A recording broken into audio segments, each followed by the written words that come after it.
8 p.m. An unfamiliar truck pulls up the drive. A large man with a scruffy red beard opens my front door. "You ready, boss?" I pour the half pot of coffee into my Stanley thermos. As ready as I'm ever going to be. The next 96 hours, ready is a term I wouldn't want to use. Come along as I tell you the tale of 3 Northwoods boys going to Oklahoma to put the hammer down on some hogs. This is No Sleep Till Hog City. Well, hey folks, beautiful afternoon here in Michigan. I tell you what, yeah, things have really become spring, and you know what? There's a little pep in my step because, man, I just went on a hunting trip and really got refreshed. Really got a chance to, I don't know, just kind of itch that I've had all winter, shaking off just a lot of dust, a lot of time for just relaxation, but then at the same time, in amongst everything that I just did, there was a lot of reflection on myself. What a trip this was. I tell you what, went down to Oklahoma to chase after wild hogs.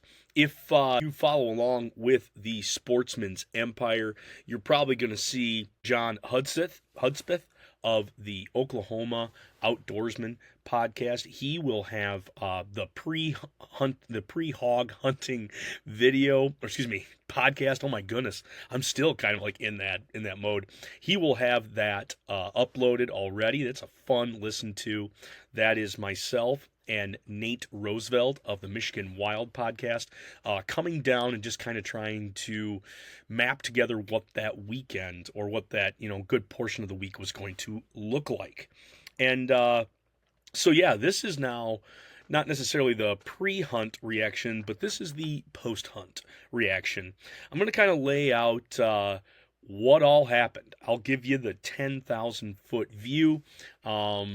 There's going to be a lot of memories that I'm going to hold dear to myself, but at the same time, there's a lot that I know that you folks will find entertaining, and at the same time, you'll find good education portion of it that not only we get into the art of what we did and how we did it, but at the same time, now it's the now what of bringing these hogs 15 hours back to Michigan, and our hopes and our plot to turn these unwanted critters into one of the most desired things on the planet, and that is good food. That is what we are out to do.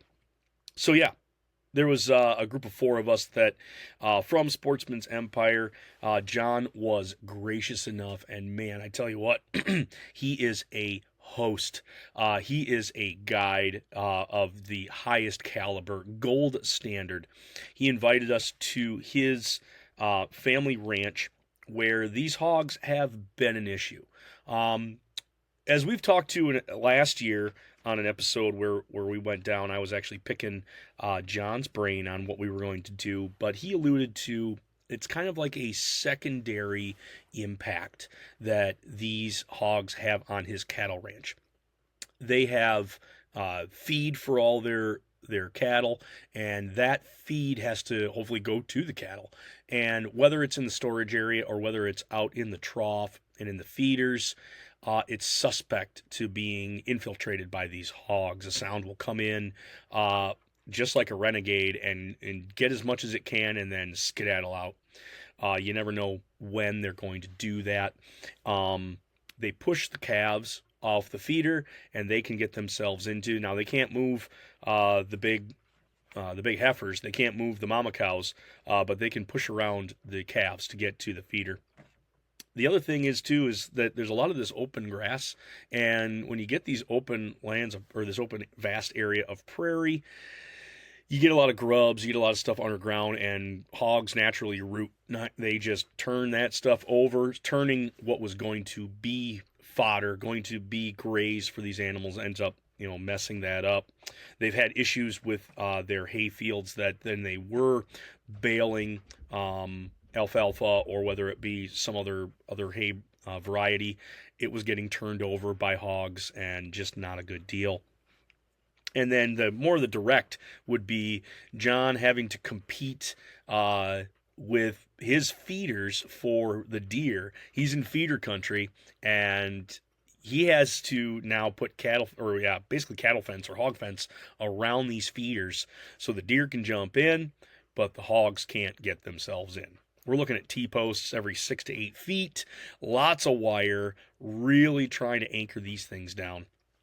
And the plan is that as we were coming down a week prior, John would invite the hogs back into his feeders, his beloved feeders that he has anchored down, that he has Fort Knoxed up.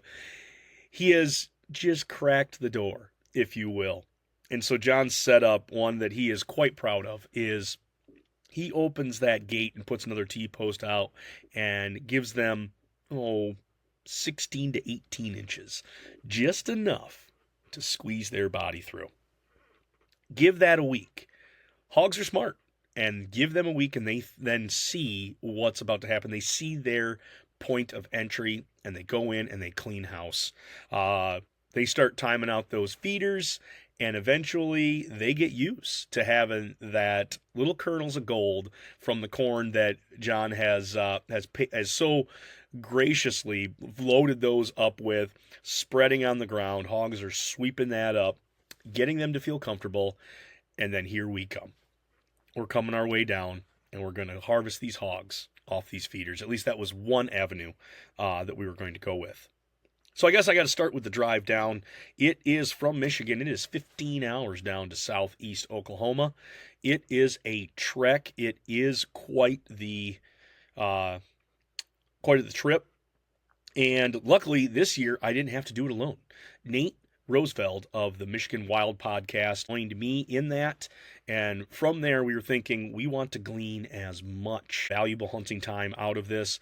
We're going to drive through the night. We're going to leave Wednesday evening, and that'll get us there Thursday morning. We'll have enough time to get ourselves situated, get some gear unpacked, get a nap, get a couple hours of sleep there during the middle of the day, and then have John take us for the evening hunt. Probably not spend a lot of time in the night hunting aspect of Thursday, as we're going to be getting the crew together. We'll be plotting out our plan, getting ourselves set up, and then Friday be the big day. So that was our goal. So 15 hours down, it was going to be overnight, and we set off. Yes, so caffeine was going to be a thing. I took a couple naps during the day on Wednesday. Nate did work during the day. He rolled up and he had a big pop ready to go, and I was pouring myself a pot of coffee. I made a half a pot, put that in my Stanley, and all right, here we go. We're heading on our way down. Everything started out wonderful. We headed south out of Michigan, making really good time. Got to the roundabout outskirts of Chicago. We were on the south side of that, and John gave us a call, and we did an audio podcast, a mobile podcast to get kind of what we were going to be doing, get that started. And so that was where that episode took place, and feeling really good, but I was still sucking that coffee down really well. I was trying to prime myself ready to go. Didn't necessarily have eaten a lot, but at that moment for dinner, but I was grazing throughout the day. So yeah, loading up on the caffeine, got the podcast ready to go. We are now in north central Illinois. We're working our way closer and closer south when that caffeine really caught up with me. Really made itself apparent. I was like, ooh, I gotta go. We got to make a pit stop. We did take down Nate's brand new truck. It's brand new to him. Big diesel, 1500 Silverado. Man, well, that thing was nice to travel in. Traveled in style, I can tell you that.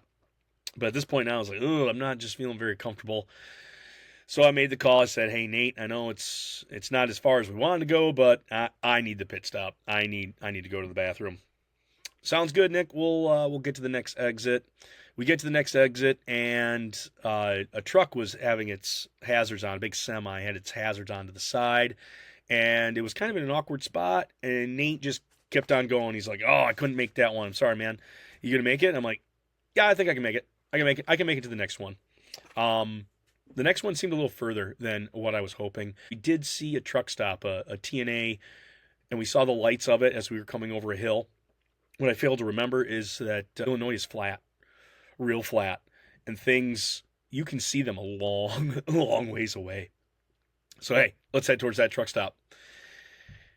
So I'm watching it, and it's not really getting any closer. And I'm watching it, and the urge to go is now incredibly increasing. I am now very uncomfortable. I'm like, let's go, Nate. Punch it. He goes, dude, I got it at 80. We're going. I'm trying to get there. Perfect. That's all you can do. That's what I am. And I'm now contemplating, like, you know what? This berm, this ditch on the side might be what I have to do along the side of the highway. I was already thinking of ditching it at that point. This is not good. I gotta go. Man, we get off the exit, get to the truck stop. He pulls in.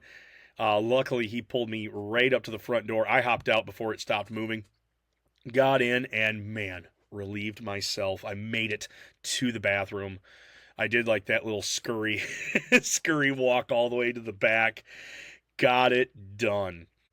My gut was still kind of not feeling the greatest, but I was like, you know what? It will settle itself down. You'll be just fine, Nick. Worked back to the truck. We have a few laughs like, oh, did you make it? I'm like, barely, just hit the rim, man. But we were all set, got back in the truck, and at this point, we did switch positions. I was going to be driving, and he's going to be going for a ride. So we take off.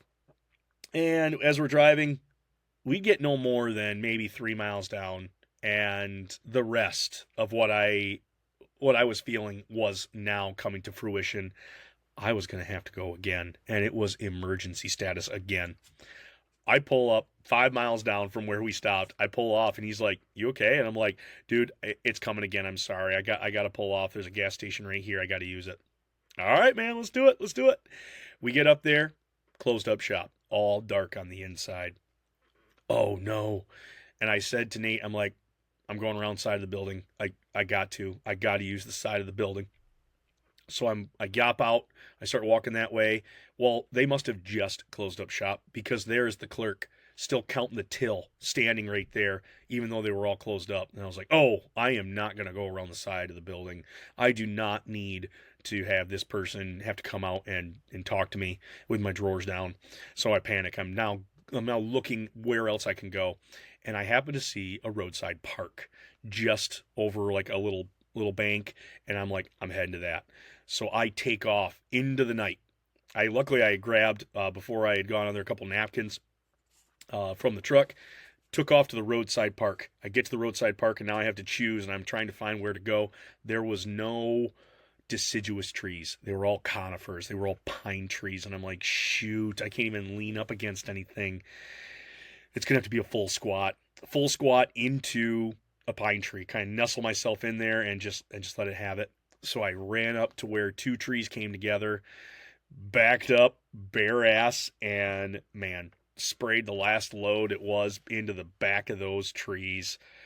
What a humbling experience to be pants down, crapping right there in a roadside park trying to relieve the caffeine push that I had on myself.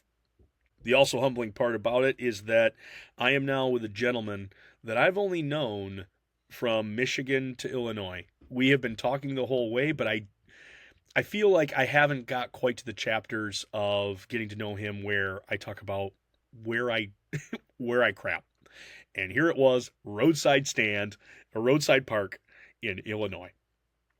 Come back, I hop in the truck, and I just kind of have like this defeated look on my face, and he's like, are you okay? And I was like, you got to be careful at how much caffeine you slug down at one time. And that became one of our laughing points. That became one of our connection points, was him waiting on me, crapping into conifer trees, into pine trees.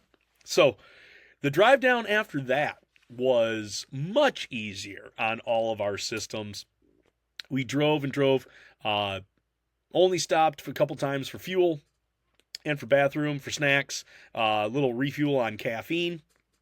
After my said experience with all that caffeine, I was trying to limit a little bit just to not throw myself into a full tiz.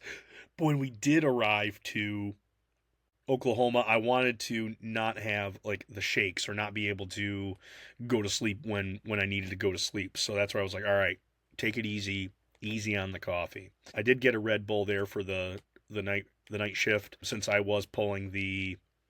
He started, I hit the middle section, and then he ended up driving on the backside.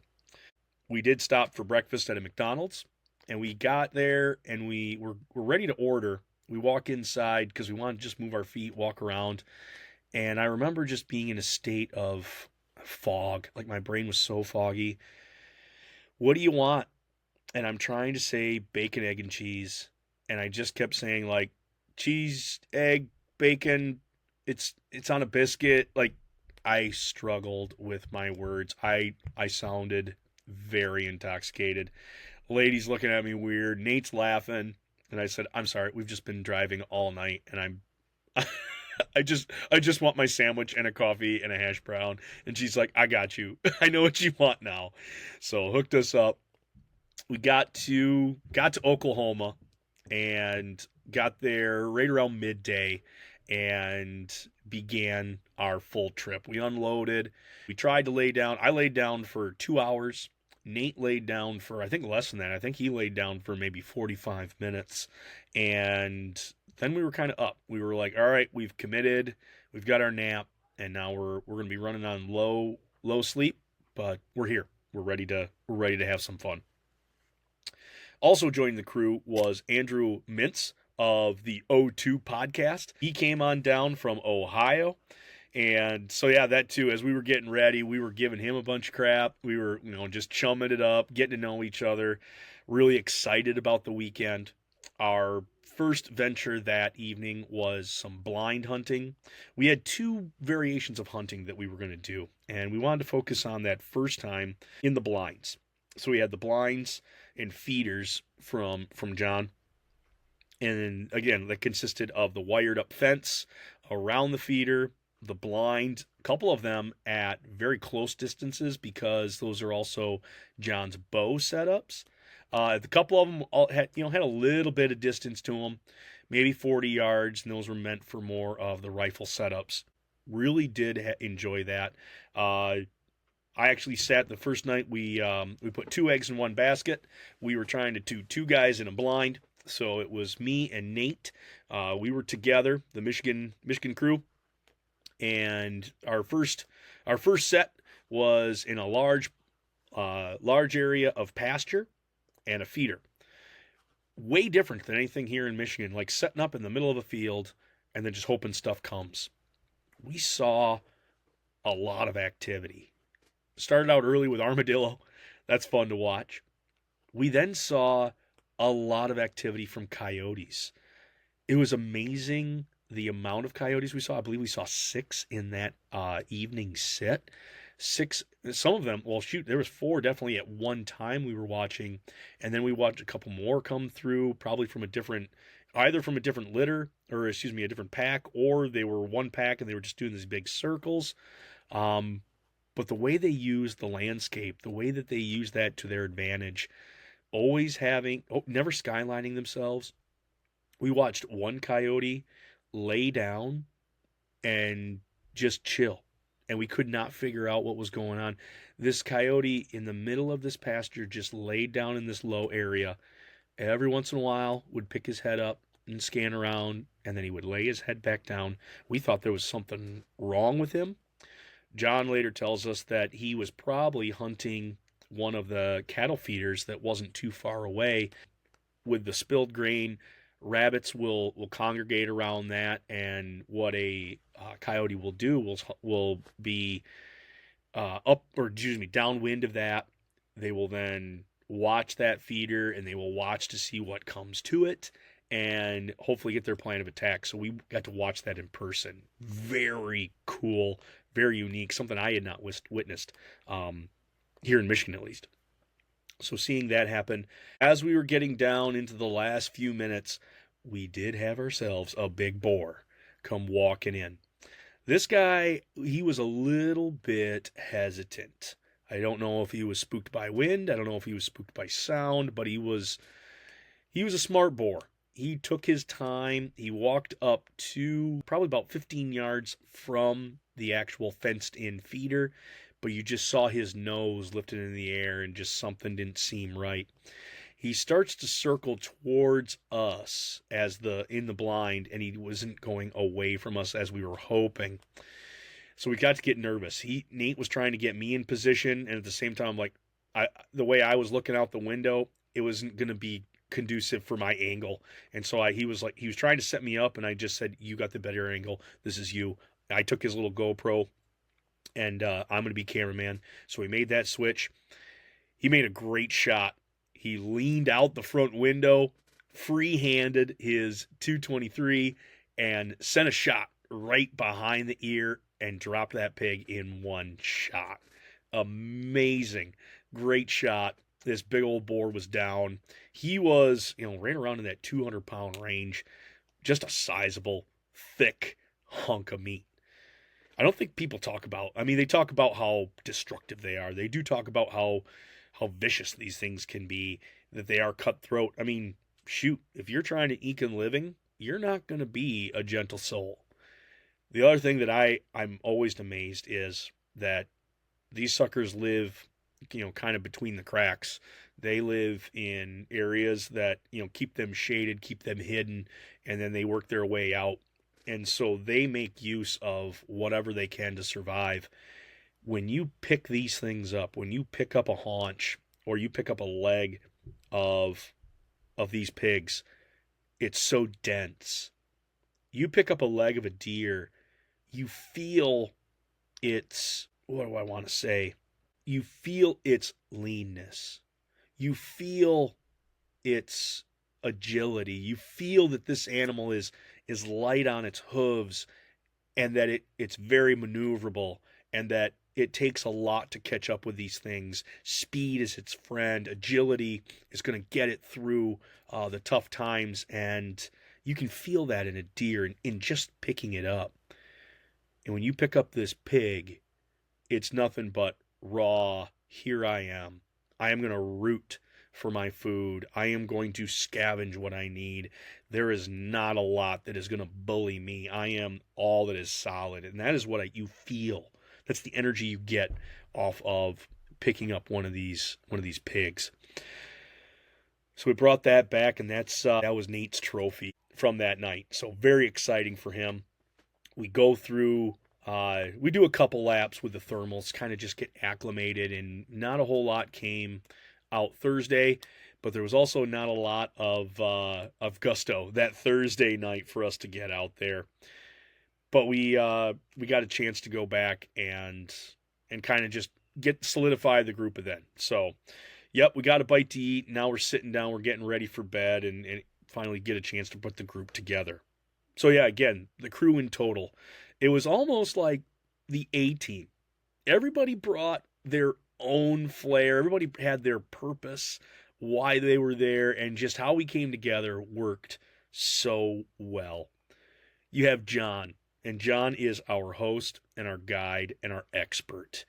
He was our driver, and he was also the man that would get us in the right position. He just knew the land, obviously, because that's where he grew up, but he knew the land. He knew scenarios that had happened. He saw different individual pigs that we were kind of keeping our eye out for. He was giving us the knowledge that we needed to make sound decisions. And without him, I don't think we would have done very well at all. Our go-man turned out to be Nate. He brought an energy that would keep us going. When things were low, you could always expect Nate to be trying to pick us up, trying to say, hey, there's something on the horizon. He was always on the lookout, where he wasn't necessarily maybe running a gun at night. He was definitely keeping our own eyes peeled. He wanted us to stay engaged. Very high energy. You never expected him to be on the down low. As soon as somebody would say, do we want to go further? Do we want to do another lap? Do we want to stay another hour? You could always get a vote out of Nate. Yes, let's go. Let's do this. So Nate was our driver. He was our go man, and he brought that energy. Andrew brought us the capability. He was our eyes of the night. John had one thermal, but Andrew brought down his thermal, and he had a monocle, and so that just allowed our group to work together. It allowed us to pinpoint things on the horizon and get people to double check on it. He was running his 6.5 Creedmoor, a very heavy, solid gun, and so he had that long reach that if something was going to come in, he was also going to be able to put a pig down at a long distance. And so Andrew brought us that capability that we were going to be able to work together at night. Now we had multiple thermal scopes working together. And then there was myself. I was the now what guy. I was the what to do after the firefight was over.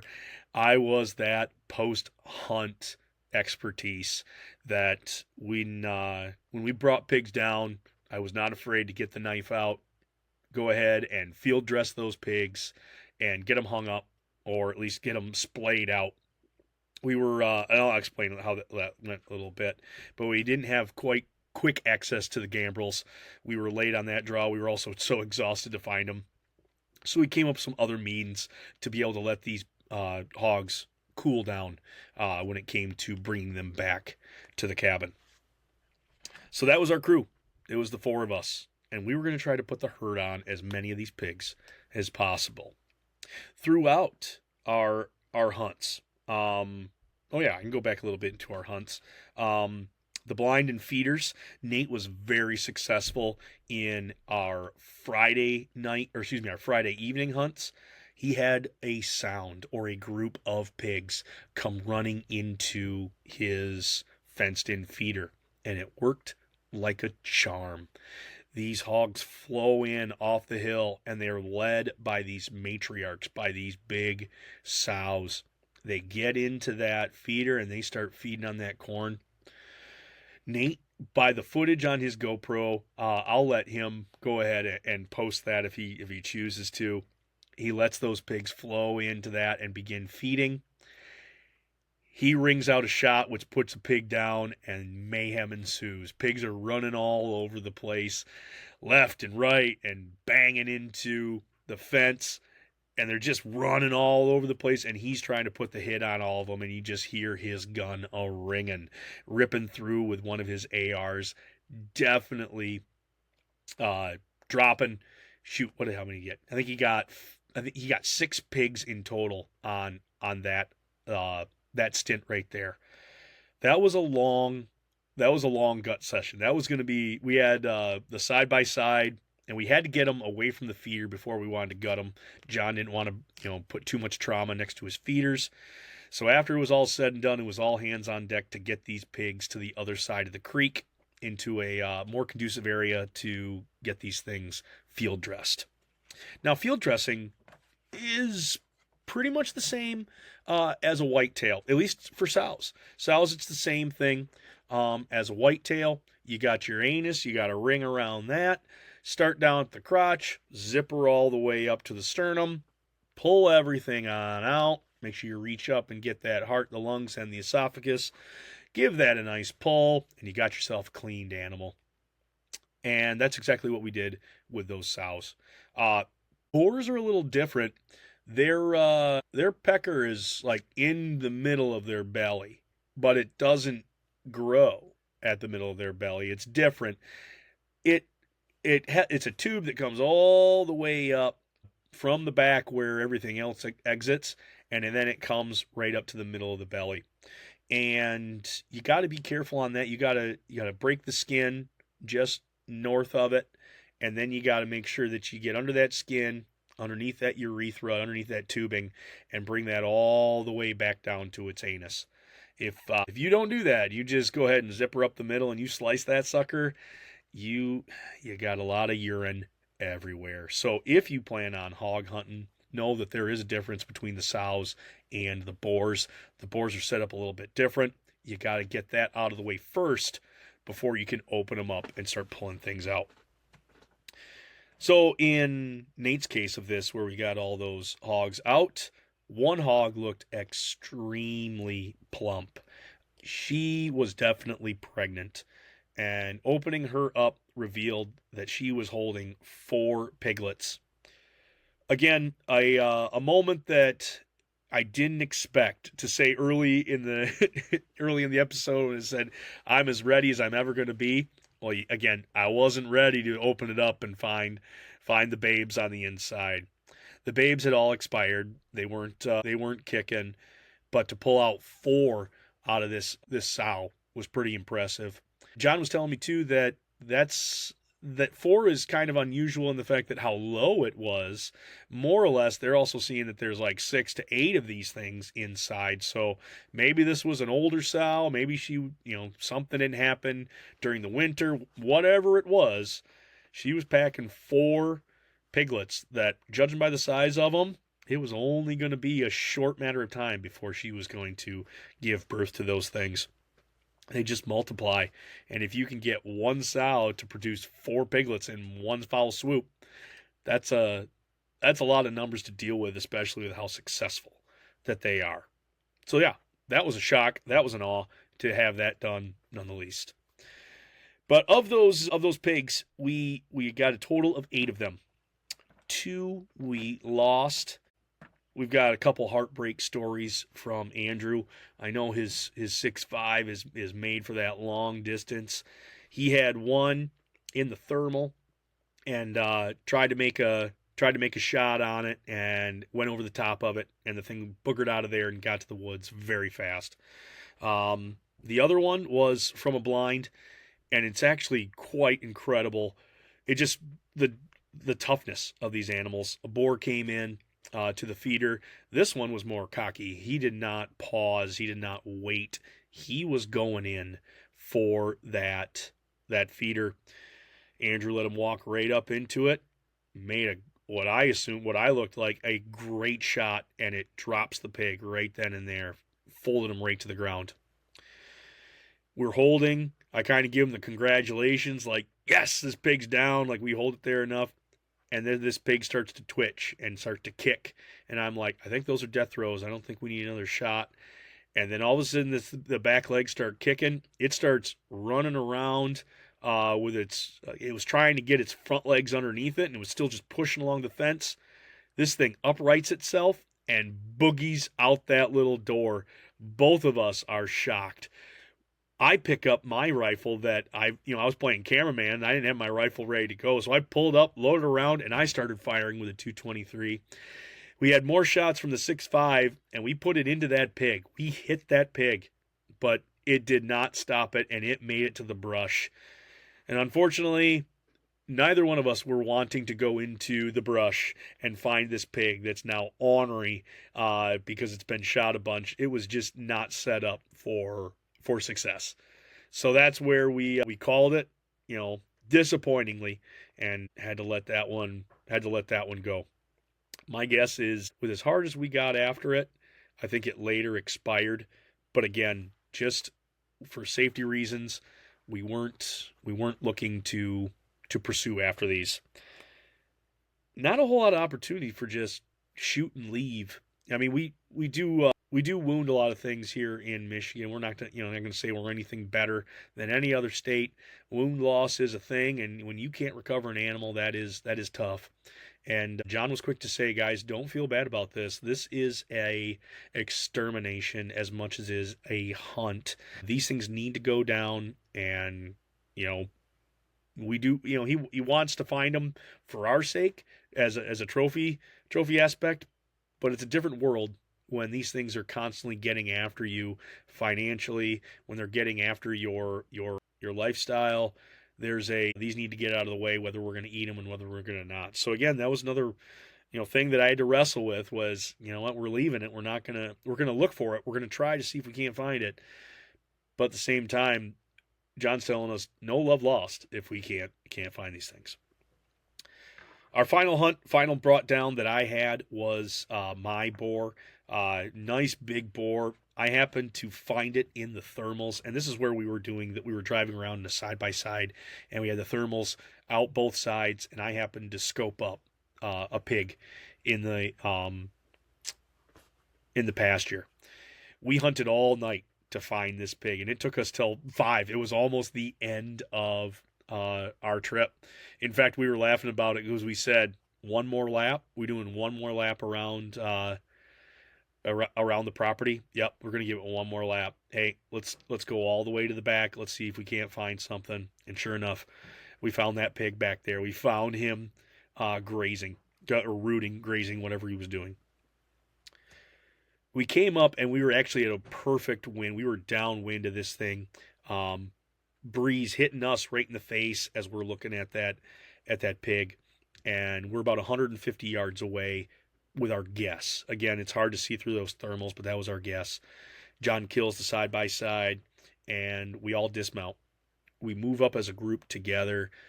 He's given me, when to walk, when to not walk. He's kind of given us the how far we're going to get. He's going to get us a good range, and I'm just moving my rifle up. At this point, I'm using a 308 with a suppressor on the end. It was a gun that I borrowed from John, and we were getting closer. The wind was steady enough that it also muffled all of our sound, so we're just slowly moving through this grass, walking up on this pig, super unsuspecting. I finally get the cue to, all right, go ahead and put the gun on the bipod. I leveled up, got myself feeling very comfortable, and John was like, he's very relaxed. Take your time. Make sure this is a good shot. John would talk about 2 shot placement areas. One just below the ear, and that would hit the spinal cord, and that would really shock the vertebrae, and that would drop the animal right there, killing the animal. And so that was one shot that was presented. The other one, square through the shoulder. The vitals of these hogs are pinned more forward, and they're pressed right against the sternum.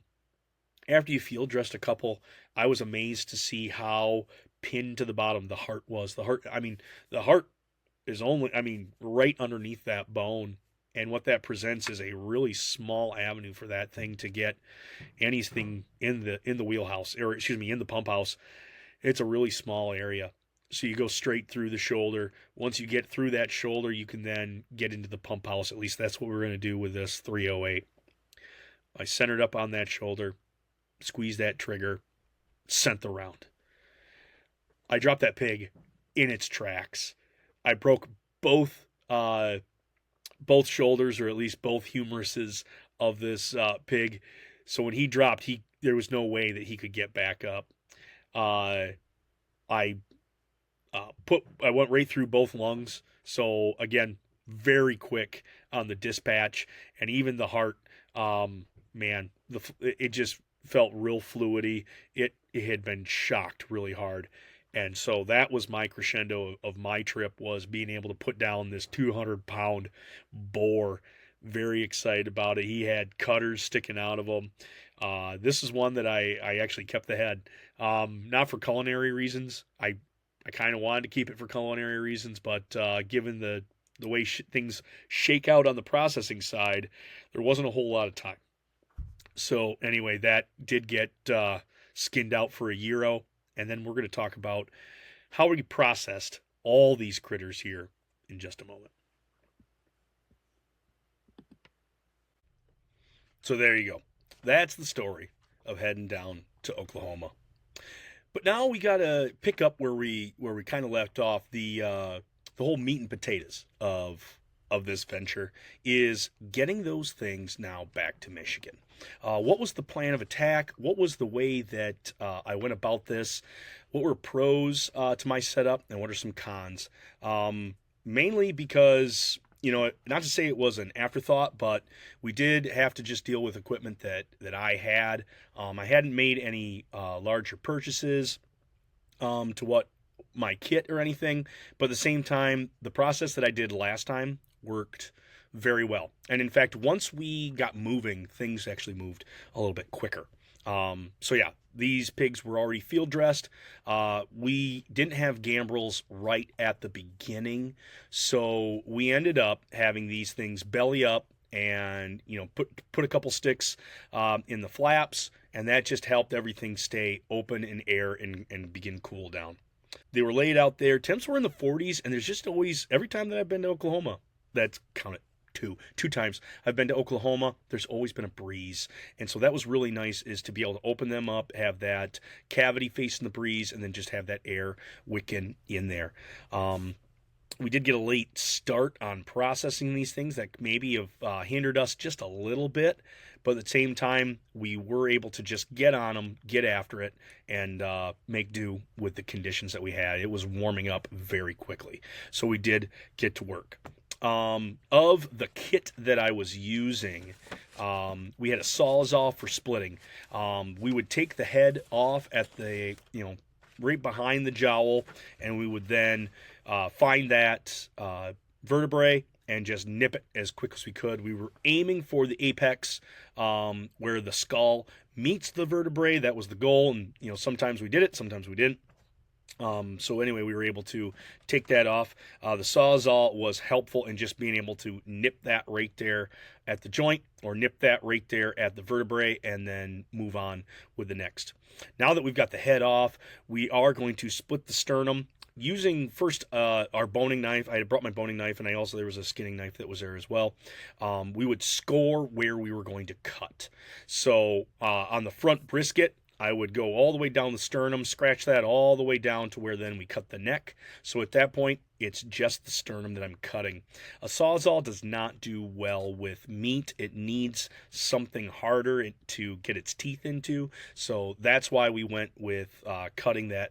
And then at the same time, we flip it around, and now we go down the back, doing our best to follow that rib. With the amount of fat that was on some of these hogs, it was really difficult to find where that vertebrae was at. So we ended up scratching all the way down, and we've got that cut. So now when we brought the Sawzall in, it's literally just cutting the spine, and our goal was to center punch that spine all the way down. Because it's so long, you could gauge if you were starting to get left or if you were starting to get too right. You could find that center and just work all the way down. There are guys who just they've got basically a large cleaver. It's very large, and they can just sit there and they hit the same spot. A well-trained butcher can, hack all the way down the middle, leaving zero splinters that way. Those hog splitters are very nice, but a Sawzall will work in a pinch.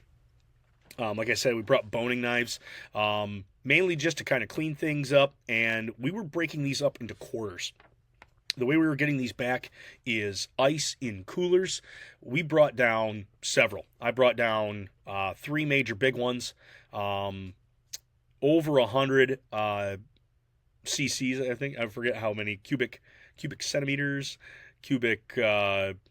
however big they are, I forget that. But anyway, we had one Arctic that was huge. That could hold 1.5 hogs.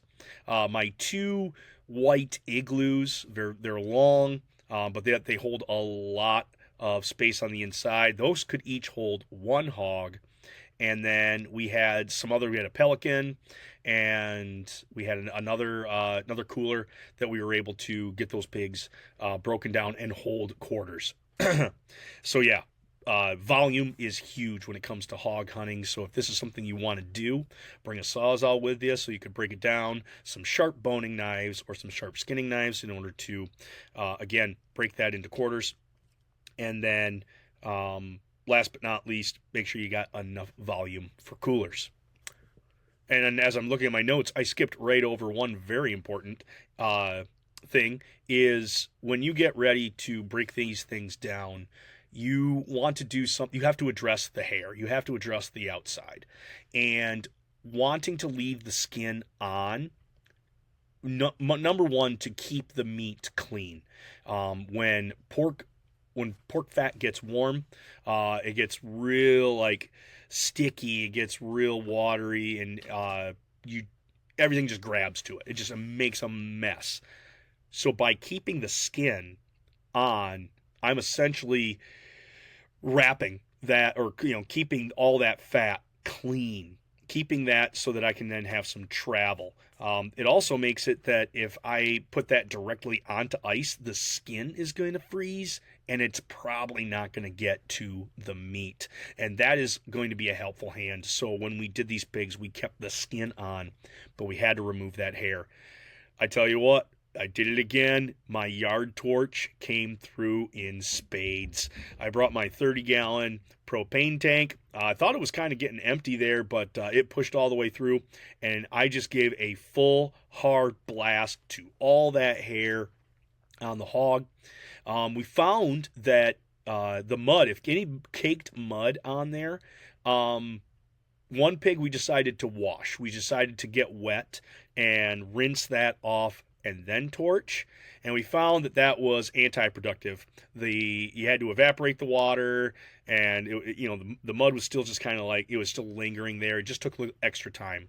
So the next one we had that was a little bit muddy, or at least wallowed before we got a hold of it, had some mud caked on there. We torched it. Now that mud did act as a buffer. And I'm like, shoot, these hogs could roll in mud and then run through a wildfire if they really needed to. It was amazing how that hair and mud worked together, and yeah, just held that hair that I couldn't singe it off. But after we would singe off as much as we could, we would get that sucker looking pretty nice. We get that follicle all the way down. We would then scrape, and we had a paint scraper with an edge. We kind of filed an edge on the edge of a paint scraper. That worked okay.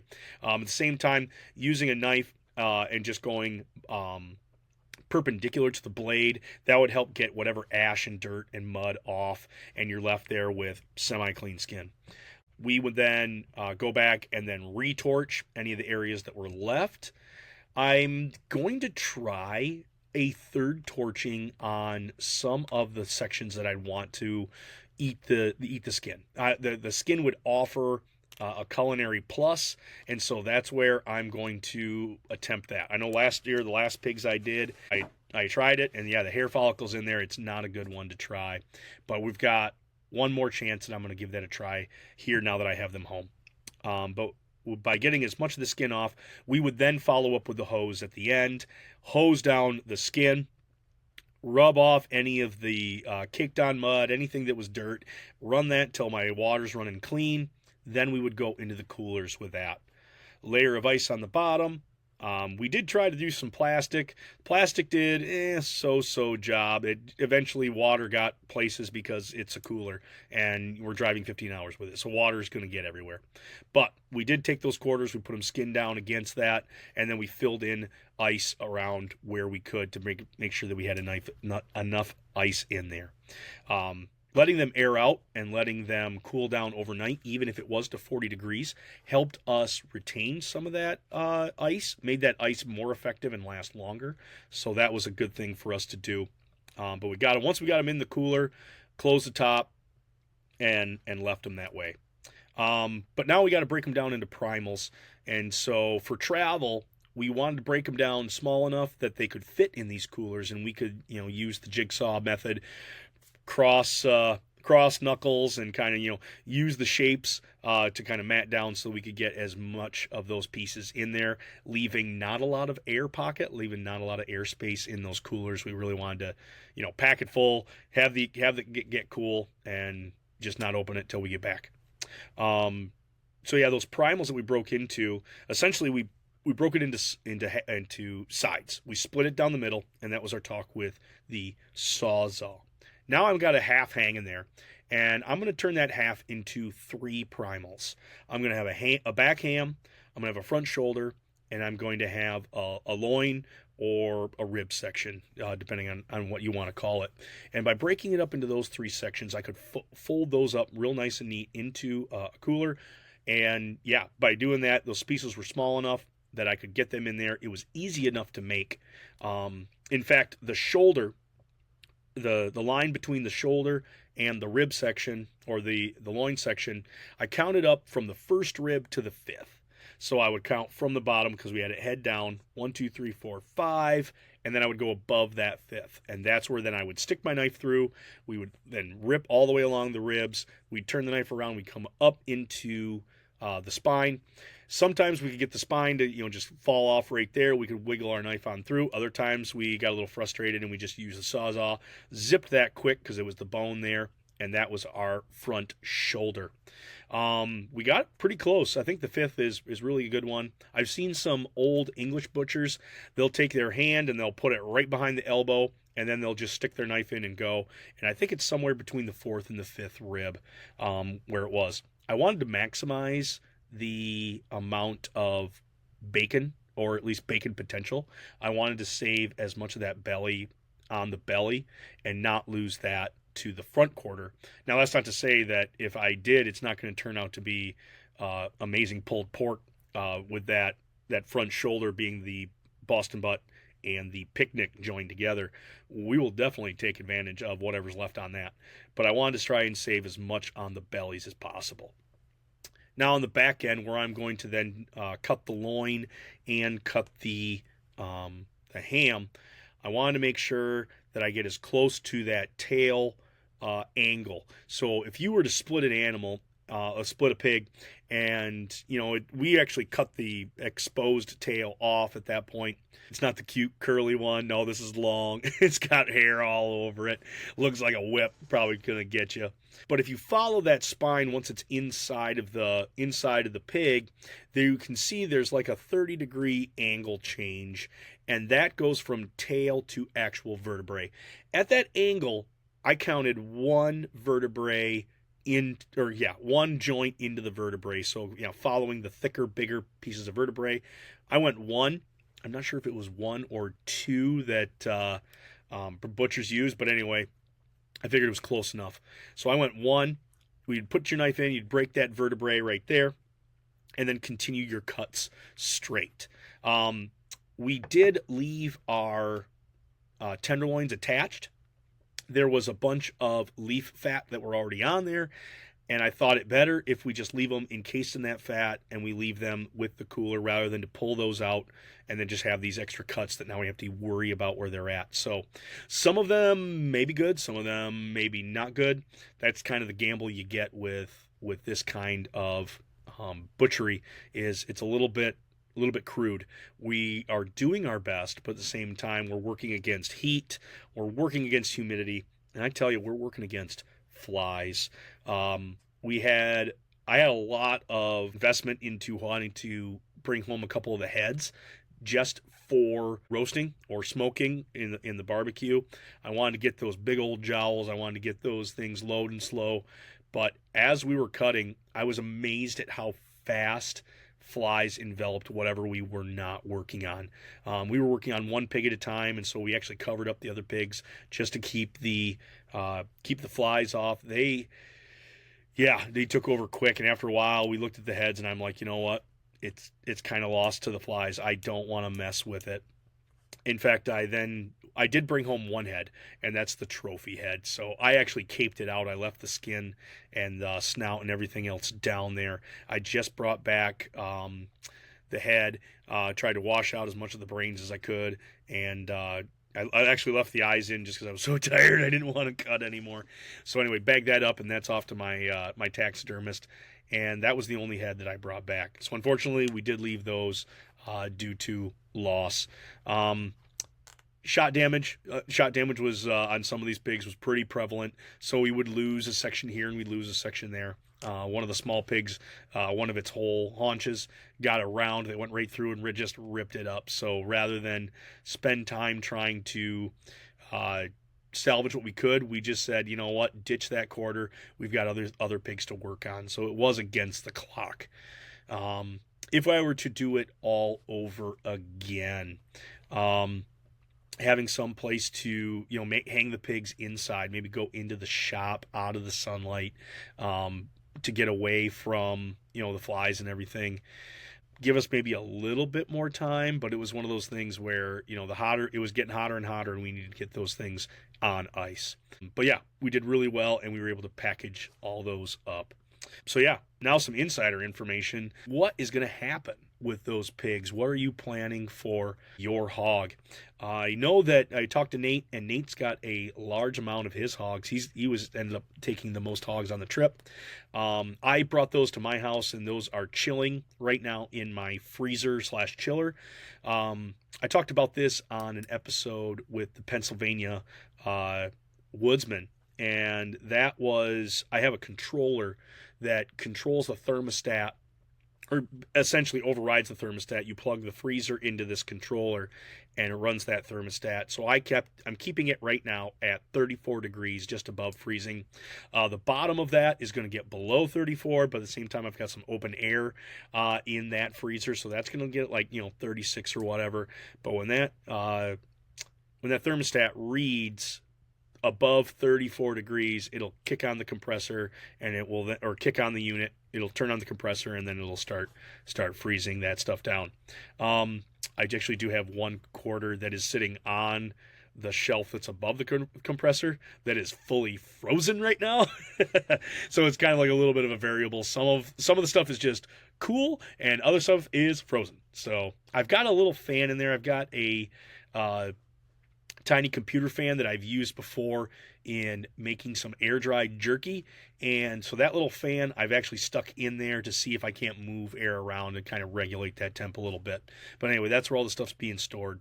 He's coming Saturday to pick all that up, and he's going to take those in coolers. He's got a wild game dinner that his uncle is putting on, and they want to make a whole load of pulled wild pork. And I was like, hey, more power to you. You have an audience. You have people that are waiting for this, and if you want to turn it all into pulled, you get my blessing. Hats off to you, Nate, and using as much of that as you can. So that's going to be awesome for him to do. I'll try to get an update from him when that happens. I believe it's sometime this summer.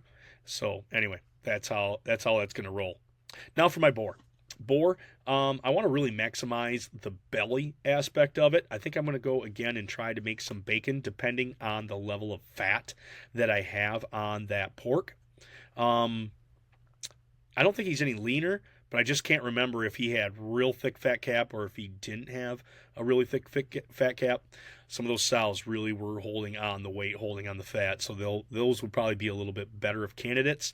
But at the same time, once I get up to the ribs, I think adding those to the stack of the baby back ribs and the half-cut ribs that I've done, I haven't yet used the previous years, so now I kind of have a little bit of a banked-up load of these things. Now it's getting worthwhile to say, hey, let's make a batch of ribs, and then we can feed some people with. So ribs are definitely going to be a thing.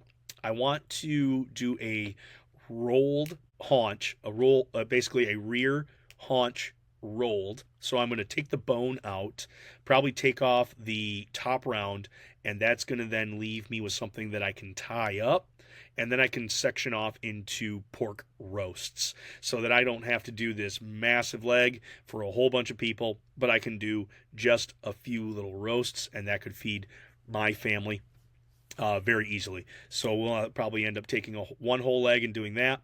The other leg, we are definitely going to be going for some more ham. Boar ham turned out really good at Christmas.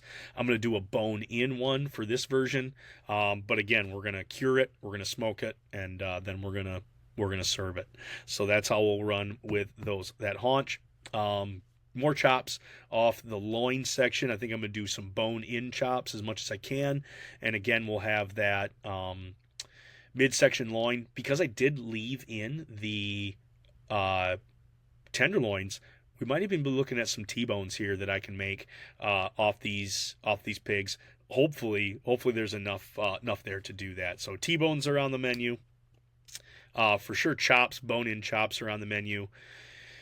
Rolled ham, or excuse me, rolled roasts, ham. And then we get to the front quarters. The front quarters I have found just worked out really well for making pulled pork and for some carnitas.